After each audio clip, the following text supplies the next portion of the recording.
할렐루야. 어머니만 생각나면 눈물이 나지요. 왜 여러분도 울고 계세요?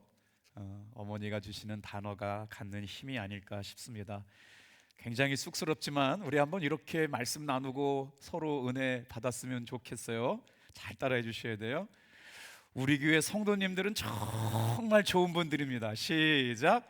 우리 교회 성도님들은 정말 좋은 분들입니다. 이제 닭살이 돋아도 해주셔야 돼요. 우리 목사님도 정말 끝내줍니다. 시작. 네, 고맙습니다. 그렇게 될 줄 믿습니다. 생각보다 잘해주셨어요. 믿음에는 선포의 능력이 있어요. 저는 오늘 창세기 15장 말씀을 가지고 주여 나에게 무엇을 주시려 하나이까 라는 제목으로 말씀의 은혜를 나누려고 그래요. 창세기 15장 6절 말씀은 아주 굉장히 도전적이거나 아니면 마음에 섭섭함을 갖고 있던 아브라함의 믿음의 고백을 담고 있습니다. 하나님께서 약속해 주셨거든요.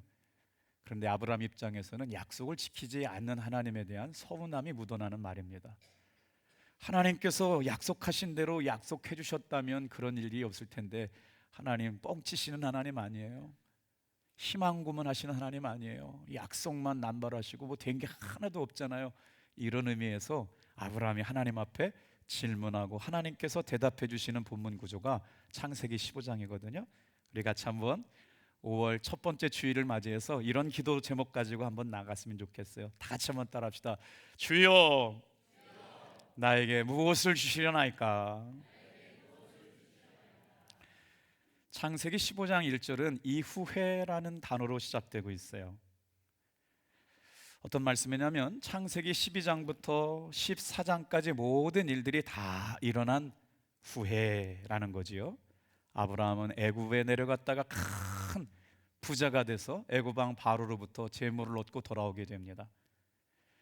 그리고 나서 그돌라오멜이라고 하는 연합군대 네 왕을 모두 쳐 죽이고 큰 승리를 경험하게 됩니다. 어마어마한 승리를 경험했습니다. 그리고 돌아올 때 예루살렘의 왕 멜기세덱이 부어주는 축복도 경험했습니다. 이처럼 아브라함은 하늘의 복도 받고 땅에 기름진 풍성한 복도 받았는데 단 한 가지 딱 하나가 해결되지 않고 있었습니다. 어떤 일일까요? 아브라함에게 자식이 없었습니다. 우리 인생도 마찬가지입니다. 다 좋은데 딱 하나가 문제가 돼서 행복하지 못하다고 생각하는 사람들이 있습니다.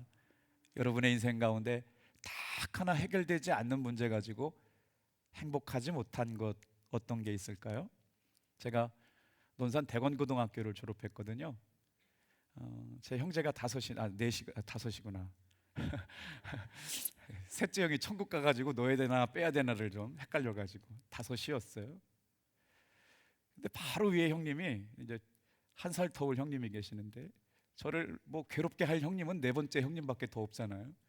근데 그 형님의 친구 김영규라고 하는 형님이 계셨는데 대건고등학교를 졸업하고 좋은 대학교 나오고 컴퓨터 회사를 차렸고 김병기 친형님보다 김영규 다른 집 형님이 저를 더 친동생처럼 사랑해줘가지고 김병기가 내 형 아니라 김영규가 내 형 되었으면 좋겠다라고 생각을 했었어요.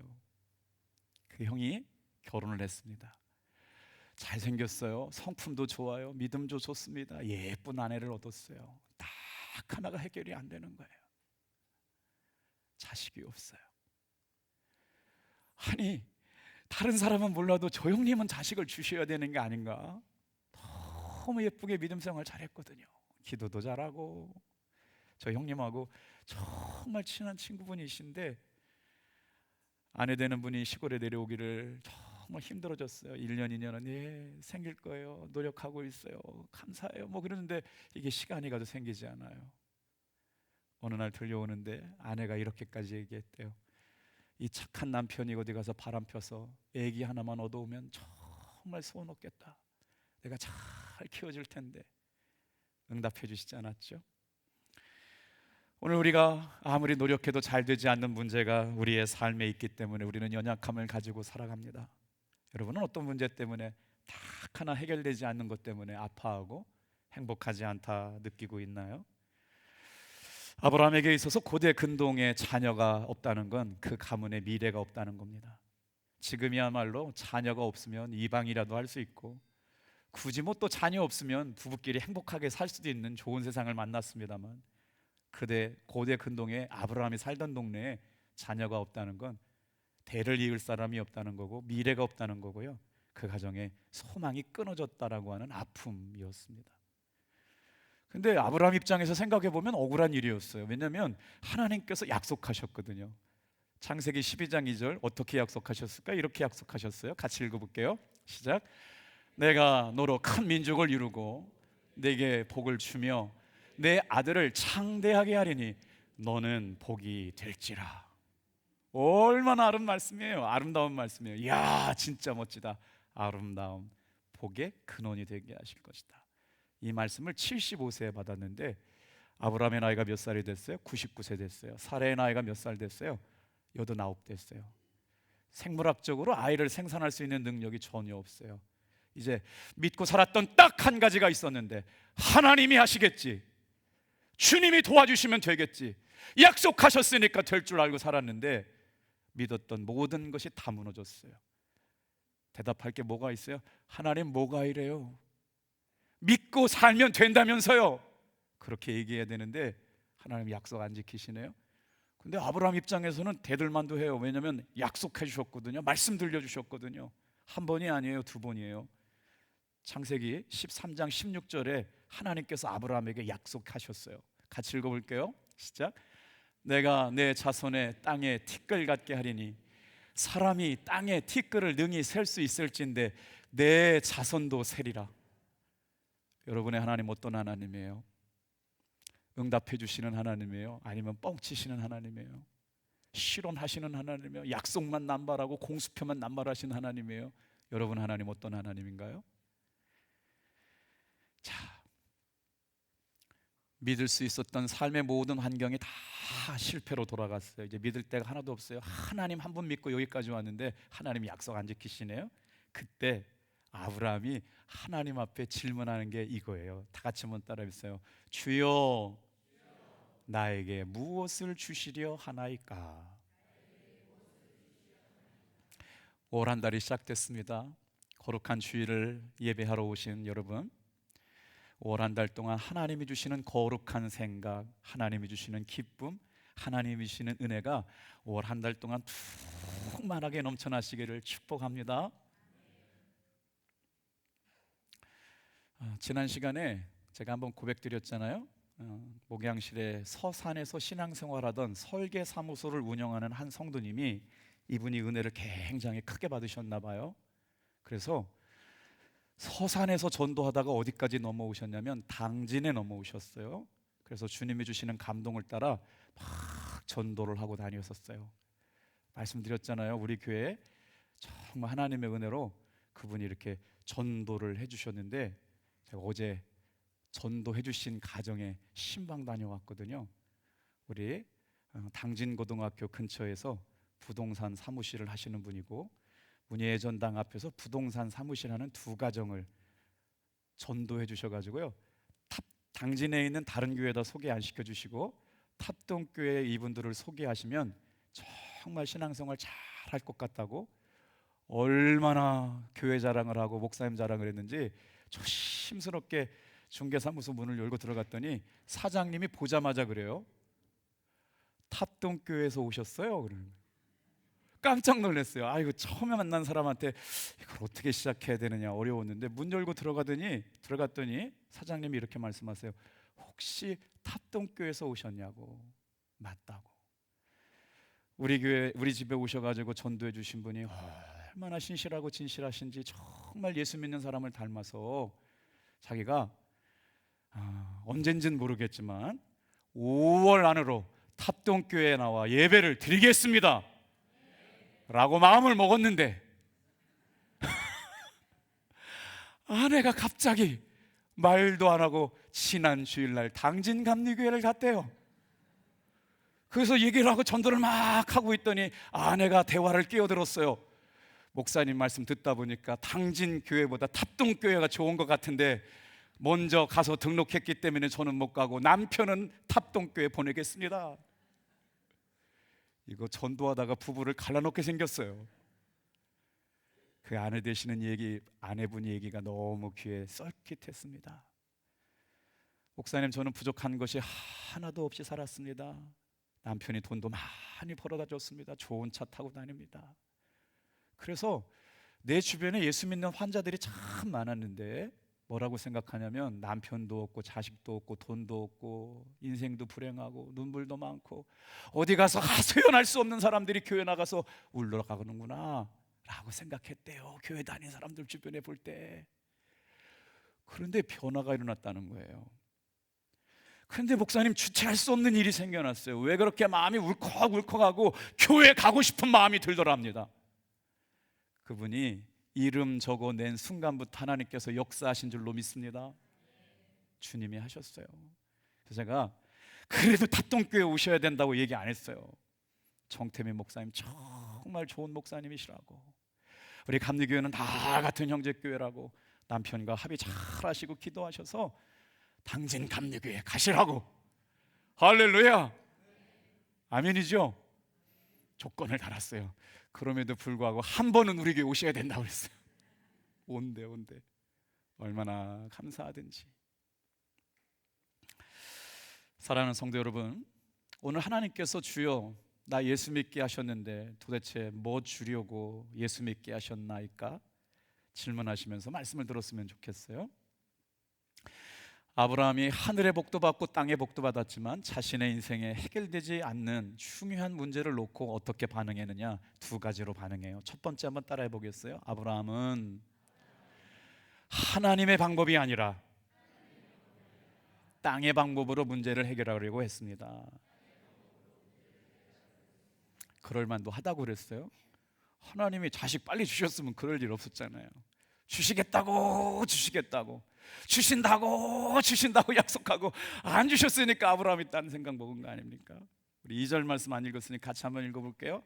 그래서 아브라함이 다메섹 출신 몸종 엘리에셀을 자신의 상속자로 삼겠나이다 하나님께 고백하는 거예요. 읽어볼게요. 시작. 아브라함이 이르되 주 여호와여 무엇을 내게 주시려 하나이까? 나는 자식이 없사오니 나의 상속자는 이 다메섹 사람 엘리에셀이나이다.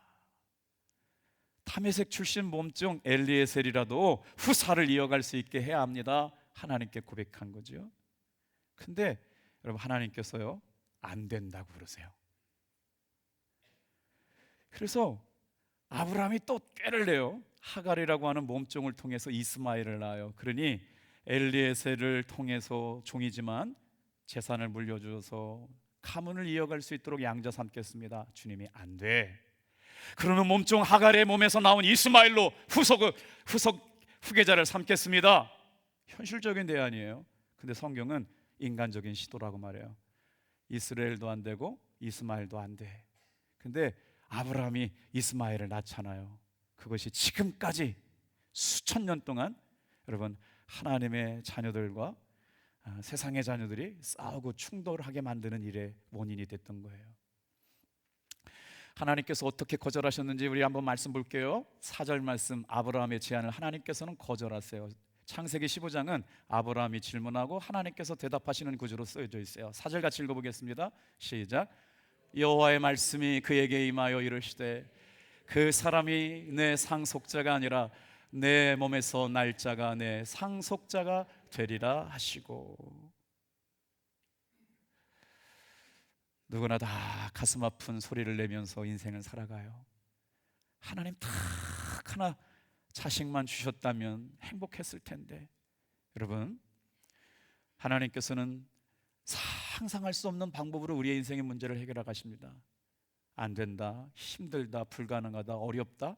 근데 아브라함이 그런 순간에 자신의 인생의 문제를 해결하려고 어떻게 방법을 써나가느냐, 바로 두 번째입니다. 문제 해결을 성경적으로 행하는 방법이 있어요. 여러분의 삶에 하나님이 주시는 지혜와 방법으로 성경적으로 인생의 문제, 딱 하나 해결되지 않는 문제를 해결해 가실 수 있는 5월 한 달 되기를 축복합니다. 자, 하나님께서 아브라함을 어디로 데려가시느냐? 한밤중, 깊은 밤중에 깨어가지고 밤 하늘의 별들을 보라는 거예요. 지금은 보이지 않지만 내가 앞으로 너의 후손들을 저렇게 밤의 별들처럼 빛나게 하리라, 많아지게 하리라. 바닷가의 모래알을 보여주시면 땅에 티끌같이 많은 자손들이 너의 자녀가 되게 하리라 라고 말씀하시는 거예요. 이거 믿어지지 않는 얘기입니다. 이거 불가능한 얘기입니다. 하나님 진짜 해도 너무하시네. 날마다 이루어지지도 않는다고. 그런데 아브라함의 태도가 중요합니다, 여러분. 오늘 이 말씀을 들으면서 우리가 중요하게 배워야 될 것은요, 아브라함은 끝까지 하나님의 말씀을 믿었습니다. 그 믿음을 의로 여기셨다는 거예요. 오늘 이 시간 삶에 노력해도 안 되는 삶의 문제를 가지고 교회 나오신 분 계세요? 끝까지 믿음을 가지고 주님을 바라보시길 바랍니다. 그때 하나님께서 어떻게 역사하실지는 주님만 아세요. 그래서 오늘 말씀을 보면 행간에 아브라함을 어두운 시간을 지나게 하셨다라고 말씀하고 있어요. 고통의 시간을 지나게 하셨다. 눈물의 시간을 지나게 하셨다. 왜요? 그래야 하나님이 하시는 일인 줄 알게 되니까 육체의 연약함을 허락하세요. 지난 주간 제가 건강검진을 갔다 왔어요. 제 친구가 의정부에서 개원 전문 일을 하고 있는데 의사가 그래도 한 직원이 4명 정도 되더라고요. 아침부터 저녁까지 가서 8시까지 오라고 해서 8시 갔더니 벌써 100명이 와 있어요. 점심 먹을 시간이 없어요. 퇴근해도 시간이 없어요. 의사의 삶이 너무 괴로워요. 근데 돈은 진짜 많이 벌어요. 1년에 4억 정도 벌어요. 직원들 4억 벌게 해주려면 원장이 더 일해야 된대요. 그래서 갔더니 머리에서 발끝까지 전부를 스캔해줘요. 문제가 생겼어요.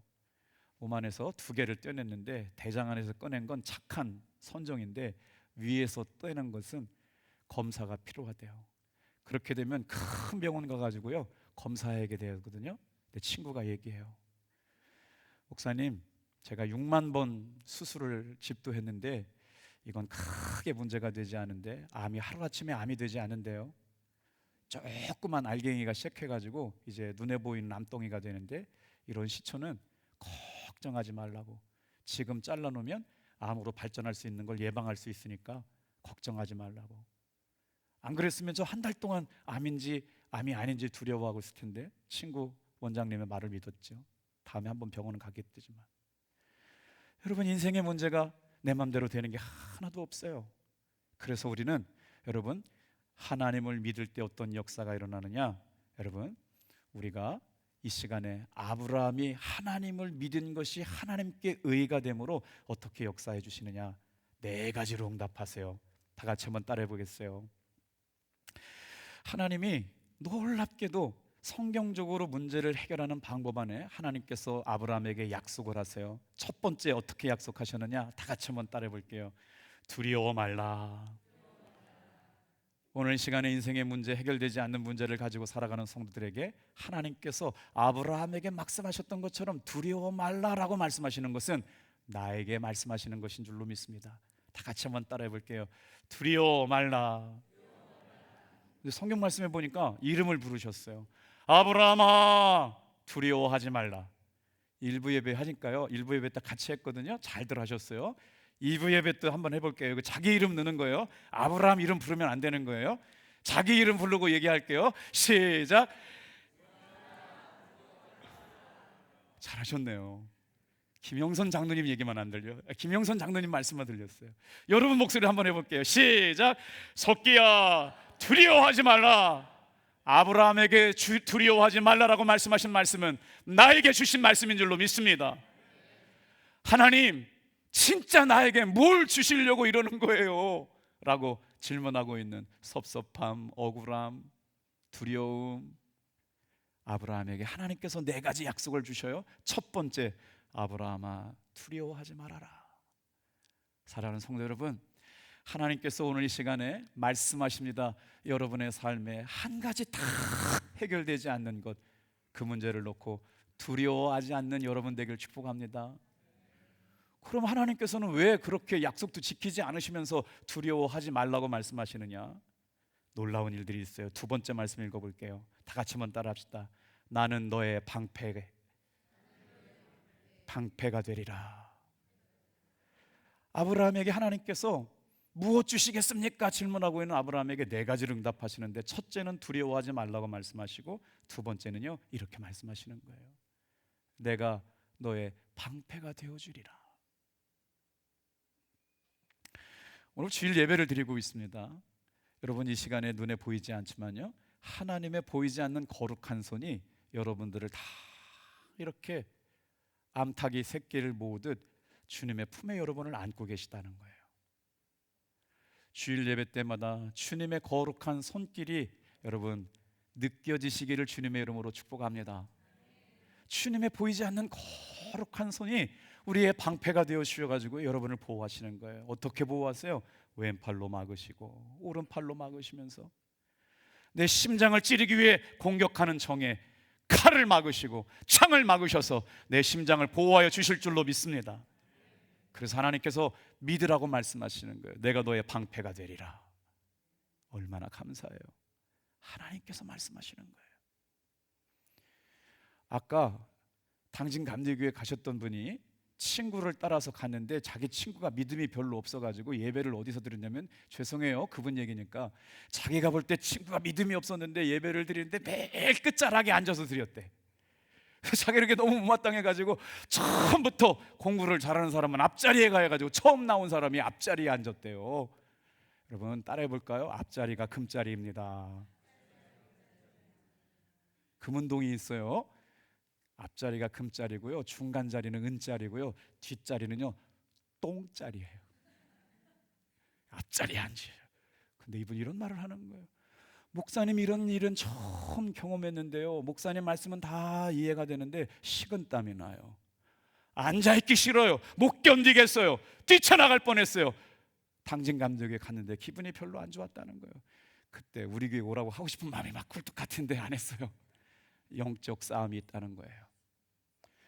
보이는 남편이 교회 못 갈까 얘기할까 봐 남편한테 얘기도 안 하고 갔대요.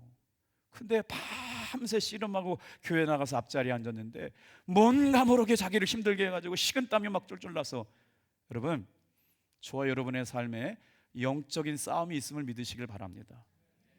영적 전쟁이 일어나는 거예요. 하나님의 사람이, 사단의 종되었던 사람이 하나님께로 돌아오는, 영혼이 구원받는 걸 방해하려고 사탄이 역사한다. 그랬더니 그분이 이렇게 얘기하는 거예요. 그 많은 영혼 중에 해필 나냐고, 나 같은 사람 무시해도 되지 않냐고. 그 말은요, 하나님께서 보호해 주신 은혜가 여러분에게 충만하게 함께 임하고 있는 줄로 믿습니다. 시편 5편 12절 말씀 큰 소리 같이 읽어볼게요. 시작. 여호와여, 주는 의인에게 복을 주시고 방패로 함같이 은혜로 그를 호위하시나이다. 오늘 이 시간 여러분 기대하는 게 있어요. 뭐요? 주일날 예배 나온 사람들이 바라야 할 건 하나님의 은혜입니다. 하나님의 은혜로 호위해 주신다는 거예요. 알게 하시고 믿어지게 하시고 깨닫게 해 주시고.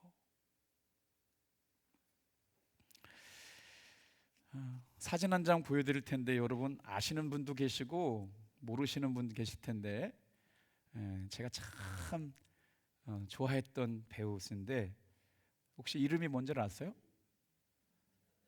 써 있군요. 네, 친절하게 써놨어요. 앞에 고자가 붙어 있는데 김자옥 권사님 이야기. 김자옥 권사님이 어떻게 예수님을 믿게 되었을까 말씀을 준비하는데 알고리즘이 떠가지고 김자옥 권사님이 하셨던 간증이 참 은혜가 되더라고요. 김자옥 권사님이 예수를 믿게 되면서 사랑의 교회 옥하는 목사님에게 제자 양육을 받고 신실하고 진실하게 찬양대도 하고 속회 인도자도 하고 그러셨더군요. 아버지가 예술 가셨대요. 그런데 이 아버지가 자신밖에 몰라가지고요 굉장히 가정은 불행했대요. 아버지가 밖에 나가서 집에 안 들어오신 날도 많았나 봐요. 그러면 밤새 고개를 숙이고 아버지를 기다리는 어머니의 애처로운 눈물이 너무 싫어서 아버지를 미워하게 됐다는 거예요. 아버지에 대한 분노로 불효하기만 했던 어린 시절, 대학생 1학년 때 배우의 길에 들어서면서 갑작스럽게 대스타가 돼버렸어요. 유명해졌어요. 돈도 많이 벌었대요. 그렇게 20대 초반을 지내다가 아버지가 27살에 갑자기 돌아가셨어요. 그러니 김자옥 권사님이 27살이니까 아버지가 한 27에서 54살에서 55살 정도겠네요. 근데 아무리 돈을 많이 벌어도 명예를 타고 유명해져도 마음의 헛헛함, 공허함이 채워지지 않아서 이런 순간순간 마음이 들었다는 거. 이렇게 사느니 참 죽어버렸으면 좋겠다. 이게 하나님 없는 인생들의 마음입니다. 우리의 마음 가운데는 채워지지 않는 빈자리가 있어요. 이 빈자리는 다 같이 한번 따라해봐요. 예수님으로만 채워집니다.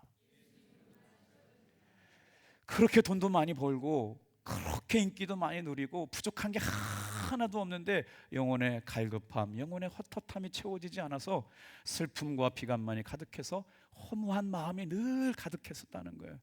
그런데 그렇게 덜컥 아버지가 27살에 돌아가시면서 그 집안의 가장이 되었다죠. 근데 문제가 생겼어요. 김자옥 권사님이 결혼을 했는데 아이가 생기지 않는 거예요. 그래서 그 시부모님이 불교 신자고 불교 가문이어가지고 매일 절에 들어가가지고 비나이다 비나이다 부처님께 비나이다 아들 하나만 점지해달라고 그렇게 기도했는데 안 들어주시더래. 그런데 이게 웬일이에요? 여기서부터 중요해요. 어린 시절 교회를 초등학교 때 안 가본 사람이 없잖아요. 받아왔던 성경책을 장롱속 깊은 곳에 처박아 놨대요. 성경책 무서운 건 다 알아요. 이런 거 함부로 버렸다가 벌 받을까 봐 교회는 안 다니고 예수는 안 믿지만 장롱속 깊이 처박아 놨다가 하도 불안한 마음에 아이 달라고 그러는데 안 주셔가지고 성경책을 탁 펼쳤대요. 여러분 때로는 궁금하시면 성경책을 펼쳐보세요. 그렇게 말씀 주실 때도 있어요. 항상 그런 건 아니지만 헛되고 헛되고 헛되고 헛된 것이 인생이다. 전도서 말씀을 펼쳤다는 거예요. 그리고 나서 내가 인기도 돈도 명예도 다 필요 없고 교회를 나가야 되겠다라고 마음 먹는 그 순간 전화가 한 통 걸려와요. 김자옥 권사님 딸들이 다 예뻤는데 제일 큰 언니가 제일 예뻤대요. 공부도 잘해가지고 서울에 있는 명문대학교 졸업했고요. 남편은 지방의 항만 청장이었대. 39살에 예쁘고 공부 잘하고 남편 돌잔 벌고 명예 좋고 다 했는데 그날 예수를 믿게 됐던 결정적인 계기가 뭐냐면 사랑하는 제일 예쁘고 제일 똑똑하고 제일 돈 많은 큰언니가 극단적 선택을 해서 자살을 하는 거예요. 우울증이 깊어졌다는 거예요. 복음을 듣고 나서 철저하게 많은 날들을 울었다는 거예요. 내가 예수님을 믿고 조금만 더 빨리 언니에게 예수의 복음을, 예수의 생명을 전했다면 언니가 이런 일은 없었겠지.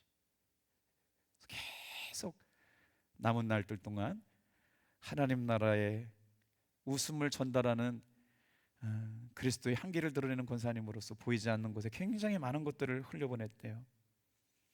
여러분, 제가 왜 이 말씀을 드리느냐, 다 같이 한번 따라합니다. 믿음이 두려움을 이깁니다. 두 번 더 할 거예요. 큰 소리를 할게요. 믿음이 두려움을 이깁니다.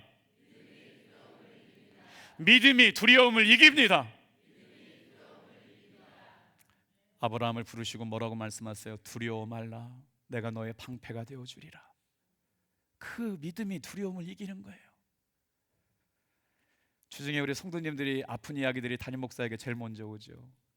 엉덩이 뼈가 골절돼 가지고 2달 병원 입원해 계시고 허리 목 디스크 있는 쪽을 수술하셨는데 골다공증 때문에 지금 수술을 계속 반복하고 있는 권사님이 계세요. 그럴 때마다 우리 중보기도국에서 같이 기도하죠. 근데 신기한 일이 있어요. 다 같이 한번 따라해 볼까요? 기도는 해놓고 볼 일입니다. 그렇게 기도하면 기적 같은 방법으로 치유가 되고 응답이 오고 역사가 일어날 줄로 믿습니다. 여러분, 두려운 문제가 생길 때마다 혼자 숨지 마세요. 믿음이 두려움을 이겨요. 그때 아브라함이 주여 나에게 무엇을 주시려나이까 할 때 두려워하지 말라.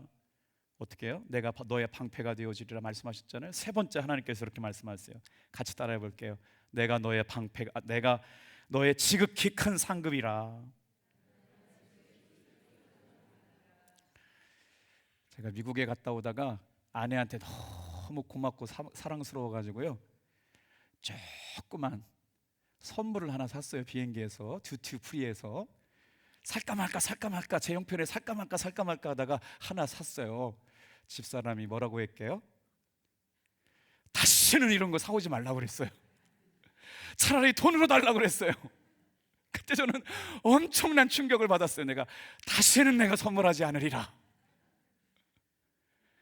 며칠 전에 꽃 사러 갈 이유가 있어가지고요, 제가 화분을 봤는데 제 아내가 이렇게 안개꽃을 좋아해가지고 살라고 그러는데 10,000원밖에 안 됐어요.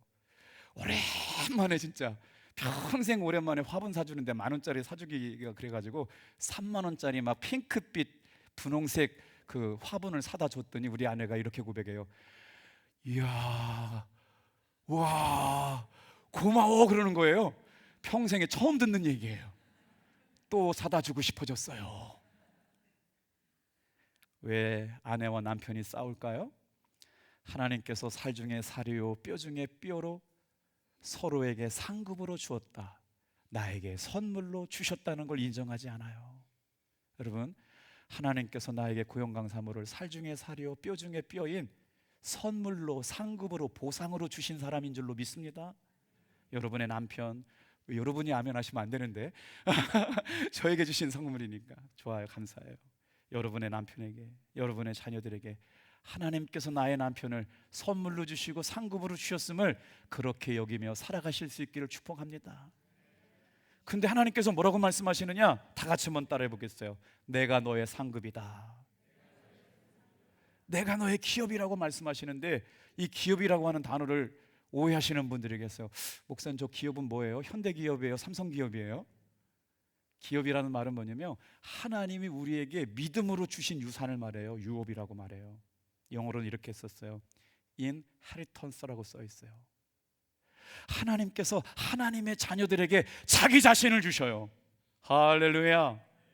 전능자가 나에게 선물로 다가온 거예요. 믿음 있는 사람들에게 말입니다.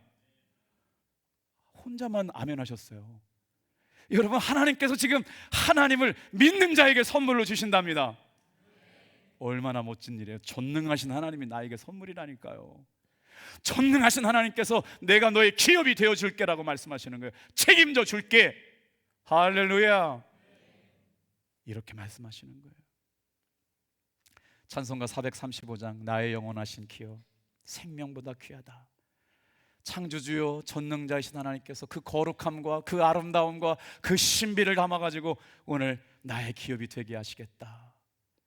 네 번째, 다 같이 한번 따라해 볼게요. 아브라함의 믿음을 의로 여기셨다. 5절 6절 네 번째 주신 응답이 뭔지 한번 같이 한번 읽어보겠습니다. 큰 소리 읽어볼게요. 시작.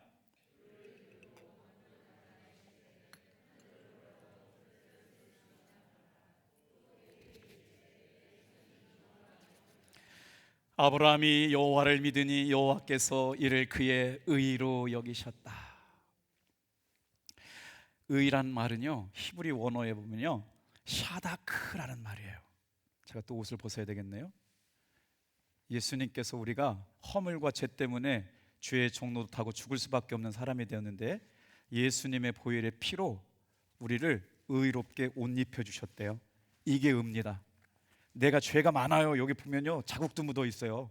때도 묻어 있고요, 양심에 부족하고 냄새나는 것도 많아요. 하나님 아닌 것도 많은데 그걸 하나님께서 예수님의 거룩한 옷으로 나를 바라보지 않겠다고 말씀하시는 거예요. 거룩한 옷으로 덧입혀 주신 줄로 믿습니다. 그걸 믿었다는 거예요. 하나님이 하실 거야. 하나님이 해주실 거야. 하나님이 해주실 거야. 하나님이 약속을 이루실 거야. 그 응답이 어떻게 나타나요? 8절 9절이에요 같이 읽어볼게요. 이제 다 왔어요. 한 페이지만 넘어가면 끝나요. 8절 9절 같이 읽어보겠습니다. 시작. 그가 이르시되 주 여호와여, 내가 이 땅을 소유로 받을 것을 무엇으로 알리이까? 여호와께서 그에게 이르시되 나를 위하여 3년 된 암소와 3년 된 암염소와 3년 된 순양과 산비둘기와 집비둘기와 새끼 가져올지니라. 아유, 말씀이 은혜로웠는데 갑자기 제물을 드리라고 하는 말씀이 나오네요. 전적으로 타락한 인간이 전능하신 하나님을 만날 수 있는 유일한 방법이 있습니다. 이건 하나님의 명령이에요. 제물이 있어야 돼요. 그래서 아브라함에게 복을 주시고 아들 이삭을 주시기 전에 요구하셨어요. 여러분, 우리가 드리는 헌금의 의미가 이겁니다. 하나님께서 다 주시겠다고 약속하셨는데 내가 그걸 믿습니다라고 하는 건 말만 갖고 안 된다는 거예요. 하나님 앞에 드리는 제물이 있어야 돼요. 예물이 있어야 돼요. 하나님께서 명령하신 거예요. 자, 이걸 뭐라고 그러냐? 신학자들이 이 창세기 15장을 횃불계약이라고 명명했어요. 하나님께서 말씀으로 찾아오셨잖아요. 그리고 나서 하나님께서 너에게 상속자, 후사, 이스라엘도 아니에요, 이스마엘도 아니에요, 이삭을 주시겠다고 말씀하시는데 조건을 다시네요. 3년 된 암소를 드려, 암염소를 가져와서 드려. 3년 된 수상을 가져와, 순양을 가져와. 형편이 안 된 사람은 산비둘기나 집비둘기를 가져와. 1년에 한 번 추수감사절, 맥추감사절 이 말씀을 잘 기억했다가 하나님 앞에 아들 이삭을 받은 아브라함에게 주님께서 요구하신 기도응답의 조건을 여러분 기억하셔야 돼요. 이건 제 말을 만들어낸 거 아니고 하나님의 말씀입니다. 비둘기, 산비둘기, 이거는 조각 내기가 어려워요. 그래서 어떻게 해요? 제사장이 손가락으로 이 모가지를 따요. 그래서 피를 뿌리는데 놀랍게도 여기에 횃불이 지나가지 않았어요. 정말 어려운 형편의 성도들은요, 절기에 맥주절이나 추수감사절 정도 한 번 정도는 10,000원짜리 봉투 바꿔가지고 감사헌금 바꿔서 맥주절을 헌금하시지 마시고 5만 원 드려보세요. 하나님께서 타락한 인간이 하나님을 만나기 위해 최소한의 조건은 뭘로 허락하셨다? 산비둘기, 집비둘기 가져와서 예물 드리라고 한 거예요. 요즘 양 염소 얼마 하나 봤더니 50만 원 정도 되더라고요.